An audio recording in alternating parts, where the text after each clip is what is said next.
And we're back to learn CapCut in year day 37. Let me show you the next functions right here in the main timeline menu. And this for deleting the sides. So I've already shown you can use the split tool, for example, then select the portion that you want to get rid of and then use this delete function right here or press the delete key on your keyboard. But there's a function that allows you to do both operations at the same time, and this is delete left and delete right.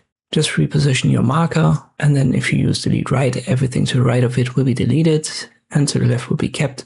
And the delete left function deletes everything to the left of your marker and keeps what's to the right. You can obviously use both things together, so split it right here, position your marker, then use delete left. This would get rid of the middle portion. Once again, we've got it split, I reposition the marker, use delete right, we get rid of the end. This obviously doesn't just work for video footage here on the video channel, but also for audio.